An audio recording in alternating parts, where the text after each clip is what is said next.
welcome to our lab.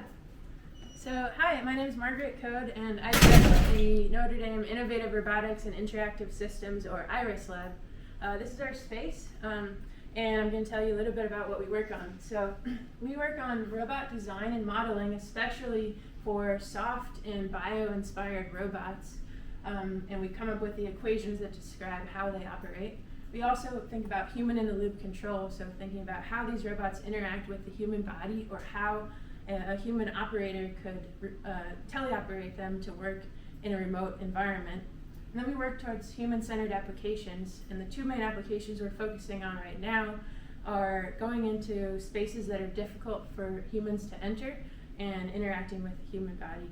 And we're excited about the potential of these new robot designs to help robots get out of the structured environments of factories and into the unstructured environments of the real world and everyday life. So here's a photo of the current students working in my lab this semester. We've got some PhD students and some undergraduate students, and then some of them are actually here right now. So here's Cataline, Sierra, and Allison, and they're going to be telling you about the projects that they're working on in the lab. All right, so I'm going to show you around the lab now. So we've got these 6 student desks here and 2 student desks here where students can use the space to prototype the robots that they're working on.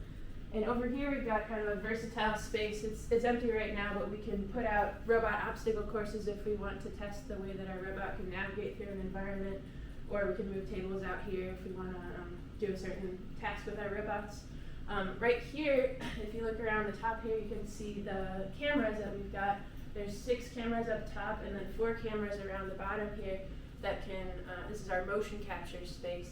So we've got these LED markers here that we can put onto robots or people, and using these cameras we can track the locations of these markers to get ground truth information about where things are. We've also got kind of storage space over here for our different projects. We've got a toolbox here. We've got some scrap materials for prototyping different things. Here we've got our machining area. We've got some 3D printers. We have a sewing machine, soldering station, and then over here in these cabinets we've got more electronics and pneumatic equipment and force sensors and things like that. One other thing I'll note is that if you look above here, this is a ceiling grid that's able to support the weight of multiple people. And so if we want to hang robots from the ceiling that can lift a person, we'll be able to test them in this space. All right, so now my students are each going to tell you a little bit about the projects that they're working on. So we'll start over here with Sierra. She's going to tell you about her Vine robot research. So this is our Vine robot demonstration. Vine robots are soft inflatable robots that are able to lengthen from their tip by pushing out material that is stored inside the robot and inside this base unit.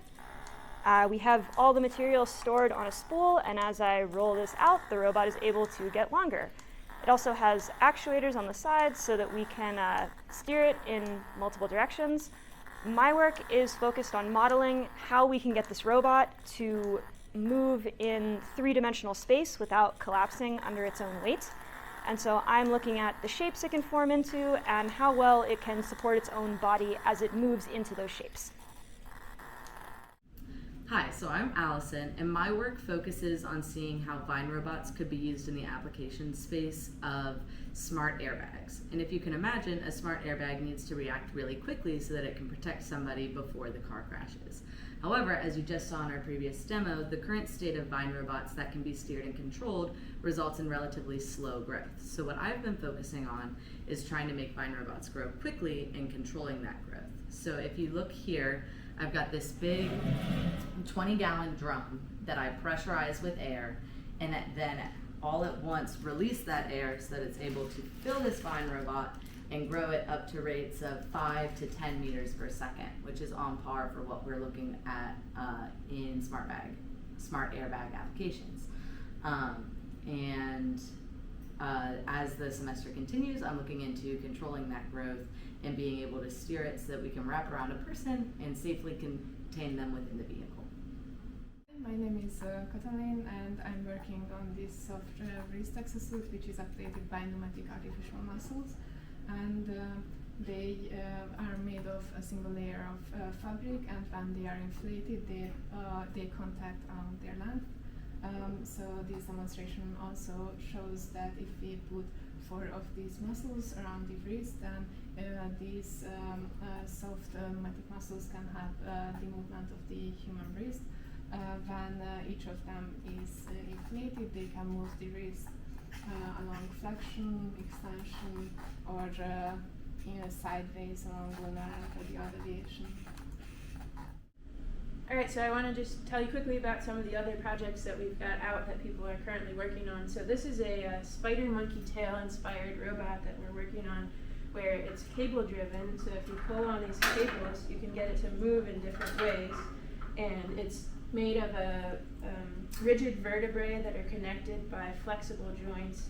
And this actually mimics the structure of the body of the spider monkey's tail, which is able to do a bunch of amazing dexterous tasks. So we're studying how to build a robot that could achieve some of the same types of things.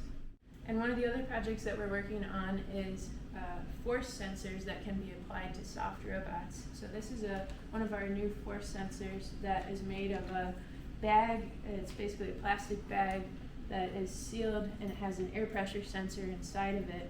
And when you push on it, you can measure a change in the pressure inside, which corresponds to an applied force. What's really cool about this is a flexible sensor that you could attach on the body of a soft robot like a Vine robot and still be able to sense the force that it interacts with its environment with. Okay, so the last project I wanted to mention is this is our amoeba-inspired robot, where this is a membrane that moves by turning its body inside out like an amoeba, and the way that it actively moves is there's this device inside that's motorized that pulls the material through, and these things are amazing at their ability to climb up pipes or navigate confined spaces, and so we're studying the design and control of these types of robots. Alright, so that's the tour of our lab, and as you can see, we're working on a lot of different soft inflatable robots and continuum robots that bend along their entire length. And we're really excited about the potential for these robots to really help people in the environments, in the unstructured environments of everyday life. So with that, we'd love to see you here at Notre Dame to join us, and go Irish and go Iris.